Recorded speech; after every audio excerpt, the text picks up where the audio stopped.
อเมริกาก็บ่ส่งให้อีกแต่ว่าแทนที่ยูเครนสิยอมจำนนเขาบ่ได้ผู้นำเซเลนสกี้บ่ได้นั่งงอมืองอเท้ารอถ่ายเขามาจัดการได้ผู้นำเซเลนสกี้นี่เดินสายหาพรรคหาพวกเดินสายหาทางออกในที่สุดหลายประเทศก็เห็นใจในที่สุดประเทศสโลวาเกียก็เห็นใจในที่สุดประเทศลิทัวเนียก็เห็นใจหลายๆประเทศส่งอาวุธเข้ามาให้นอกจากนั้นแล้วญี่ปุ่นให้เกือบ 10,000 ล้านพี่น้องญี่ปุ่นส่งเสี่ยวซานส่งอาวุธส่งเงินไปหนุนเพราะญี่ปุ่นรู้แล้วว่ารัสเซียเป็นตัวอันตรายสบายดีนะลุงโพดังนั้นต้องจัดการให้รัสเซียนี่อ่อนแอลงญี่ปุ่นจังสิปลอดภัยญี่ปุ่นออกงบประมาณโอ้พี่น้องโมเมนต์ธรรมดาได้ญี่ปุ่นออกงบประมาณได้หลายพันล้านพี่น้องหลายพันล้านในญี่ปุ่นออกงบประมาณน่ะข้าพเจ้าส่งไปแล้วเท่าใดเบิ่งเด้อว่าให้มันแจ้งกันซะเพื่อสิได้เข้าใจเนาะเท่าใดข้าพเจ้าส่งไปมื้อกี้นี้เด้อเท่าใดเด้อญี่ปุ่นนี่น่ะ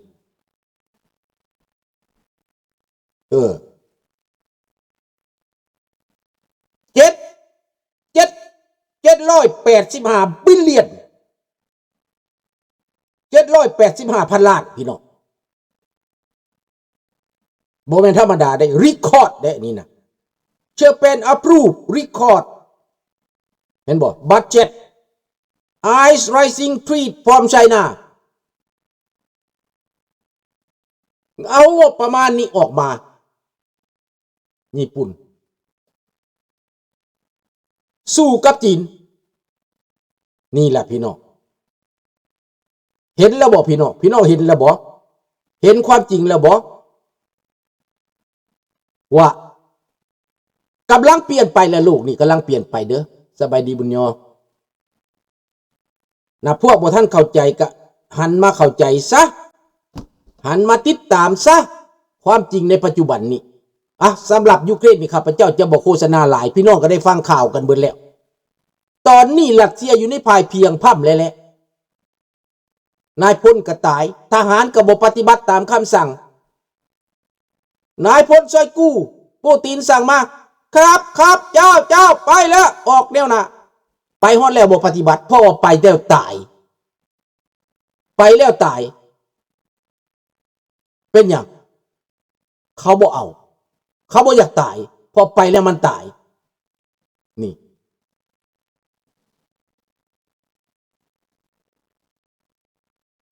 นี่วันอาทิตย์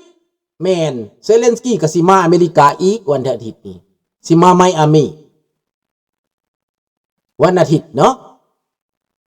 สิเป็นจังใดแต่ว่าตอนนี้เซเลนสกี้นี้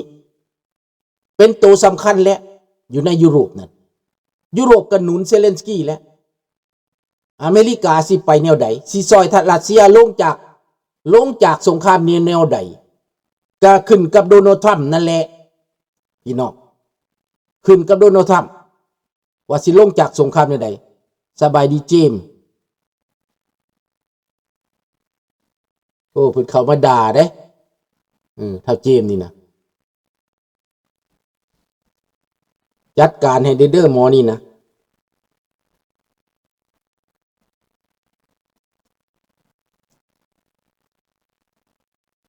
ด่าก็บ่ได้หยังดอกเจมเอ้ยไปซะบ่มีหยังมันเบิดแล้วพวกลาวแดงเนี่ยมันสิตายเลยมันดิ้นรนมันอนทการพี่น้องมันอยู่บ่ได้กินบ่เป็นสบายดีเพลงเจ้าขอบใจหลายๆเด้อเช่นกันลูกหลานเบิดทุกคนเด้อพี่น้องเด้อให้มีแต่ความสุขความเจริญปีใหม่นี้ละในเมื่อสภาพการแบบนี้ข้าพเจ้าจะโง่มาเอเชียลาวเฮาที่อยู่ได้เป็นแบบใดสิไปแบบใดนายทองรุ่นมันเฮ็ดแบบนี้แล้วมันขายชาติขายแผ่นดินแล้วนายไสสมพรกับนายทองรุ่นนี่ ม่นคนขายศาสตร์เบิดแหละพวกนี้นะแม่นทรพีแม่นเอาแก้วเอาเหล้าไปเป็นแก้วละพวกนี้นะ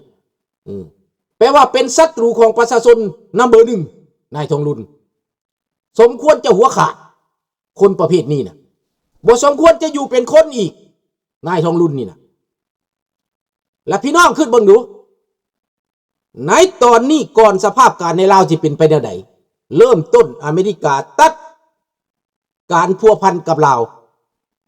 เพราะว่าประเทศลาวนี่เป็นประเทศคอเซ็นเตอร์เป็นประเทศสแกมเมอร์เป็นประเทศที่คอร์รัปชันเป็นประเทศที่ดิกเตอร์เป็นประเทศที่ซัวห้ายที่สุดบ่เป็นคนใดการปกครองพี่น้องซัวห้ายที่สุดคนลาวก็เลยเป็นไปตามบางคนบางคนได้และจับตาคนลาวที่มาเป็นสัญชาติอเมริกาจับตาคนลาวที่มาเอาซิติเซนหรือมาเอาบัตรเขียวพี่น้องกรีนคาร์ดคนลาวพวกนี้ที่มาหับไส้ระบอบคอมมิวนิสต์ให้พี่น้องลาวในอเมริกาท่านกู้ว่างเบิดทุกคนจับตาฟ้องมันเลยพี่น้องฟ้องพวกมันเลยมันท้าทายข้าพเจ้ามึงมาฟ้องก็ไม่บักชึนดาราเพิ่นว่าจังดิมึงบ่ต้องท้าบ่ทันถึงเวลาของมึงบักน้อยบักละมึงบ่ต้องท่าดอกบ่ทันถึงเวลาของมึงเดี๋ยวพี่น้องเดี๋ยวมันจะได้ห้องให้มันจะได้ห้องให้มันซอกหาบ่อนมันแหละโลกนี่นะความยุติธรรมมันมาซ่าๆพี่น้องใจเย็นๆมันบ่ต้องท่าดอกมันยืนอยู่ผิดทางแล้วพี่น้องบ่ต้องจริงมันบ่ต้องจริงข้าพเจ้าเดินตามความยุติธรรมเดินไปตามความถูกต้องพี่น้องบ่ต้องเฮ็ดอย่างอื่นไปตามความถูกต้องเปิดหน้ากากพวกมันออกมาเบิดพวกใดหับไส้ลาวแดงนี่เปิดออกมาเบิดพวกไปปักทุ่งพวกออกมาโจมตีบักหมูหมาเป็ดไก่แล้วนะมันก็แสดงออกมาเบิดเลยแหละมันแสดงออกมาเบิดแหละด่ามันให้มันแสดงออกมามันเปิดหน้าออกมาพี่น้องคน3คน4คนกับคนเป็นล้าน2ล้านพี่น้องสิฟังความใด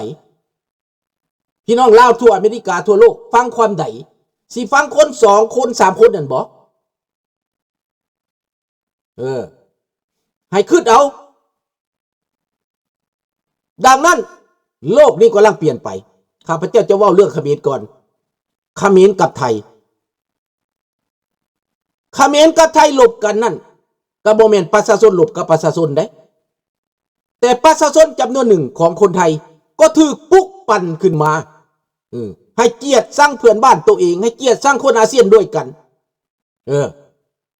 อันนี้ก็เป็นอีกอันหนึ่งเป็นการก่อสงครามขึ้นมาเป็นการก่อความเกลียดชังขึ้นมาบ่เป็นหยังพี่น้องบ่เป็นหยังเพราะว่ามันจะปรากฏขึ้นมาว่าสงครามลาวกับไทยก็เคยสู้กันมาแล้วสมัยนายศิษวาทแก้วบุญพันธ์ประเทศไทยก็เอาจริงเอาจังกับแบบเดียวกันนี่แหละครับสงครามกับเขมรนี่แหละปุกปั่นกันขึ้นมาแบบเดียวกันคนลาวฝ่ายกู้ชาติก็ไปตายน้ำอยู่ในห่มเก้านั่นก็โบนี่หน่อยคนลาวฝ่ายต้องการเสรีเนี่ยสุดท้ายเขาก็ลืมเฮาบักกระทางลืมกู้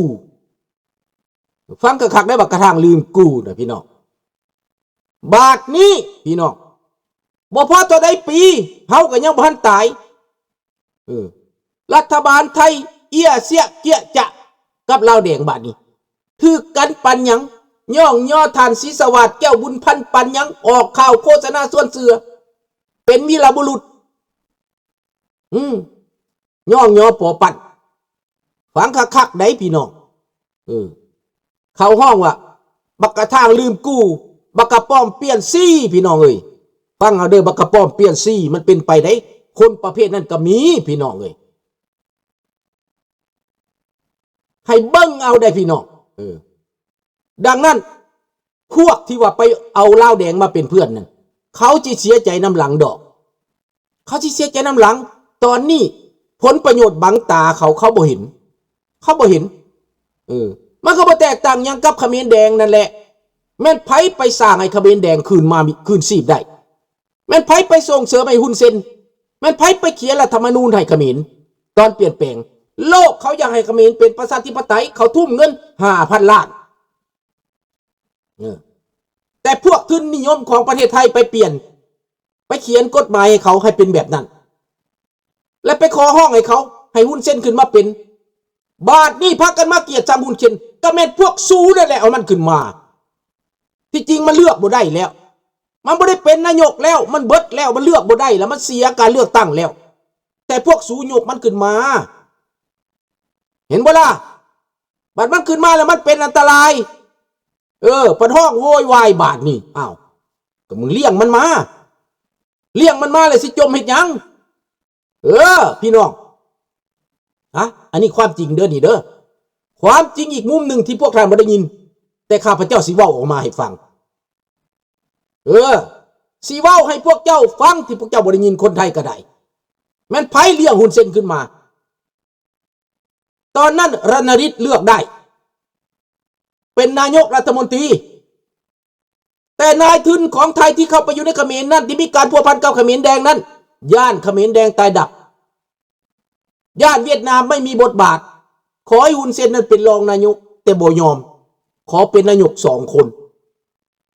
สุดท้ายมันกองทหารมันยังกำอยู่มันก็หักหลังมันก็ยึดอำนาจก็เขาเจตนาอย่างนั้นเพราะว่าเขาได้ประโยชน์จากฮุนเซนจริงหรือไม่จริงก็ฟังเอาหูแตกพวกสูมีฟังเอาแม่นสูนั่นแหละสร้างมันขึ้นมาแล้วสูสิมาโวยวายทำไมโวยวายทำไมสูสร้างมันมาก็แบบเดียวกับบักลาวแดงนี่วันหนึ่งมันเป็นศัตรูสูสร้างมันขึ้นมาสูยกยอปอมัดมันขึ้นมาสูอยากให้มันอยู่ในอำนาจนานๆเพื่อให้ประชาชนเรานี้ต้องเป็นเบี้ยล่างต้องเป็นแรงงานในราคาถูกใช่ไหมครับต้องการให้เราเป็นแบบนี้จะได้แรงงานราคาถูกคิดอ่านดีนะดีมากครับดีมากครับชมเชยครับ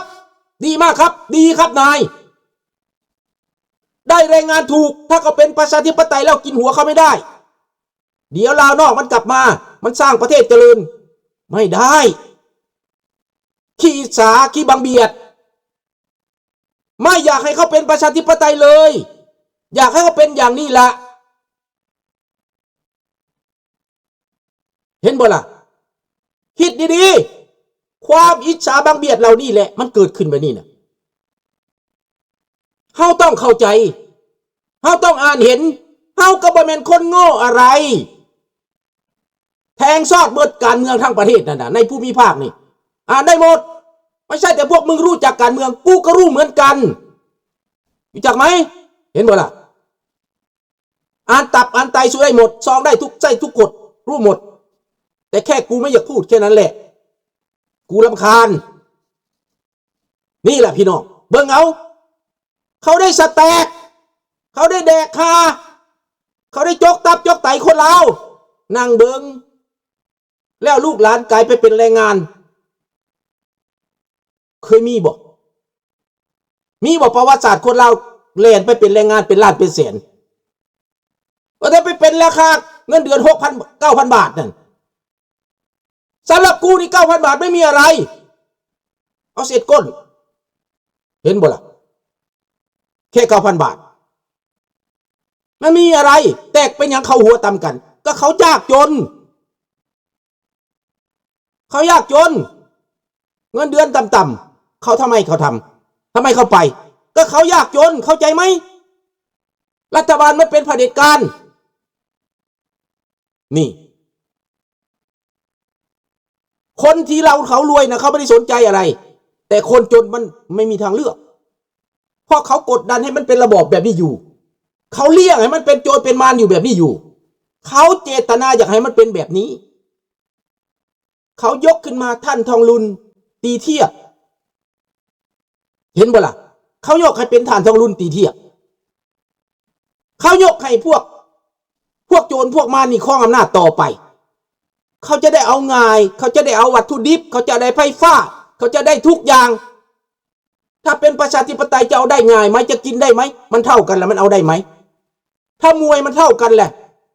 มีความคิดมีปัญญาเท่ากันมันเอาได้ไหมไม่ได้ เห็นบ่ล่ะ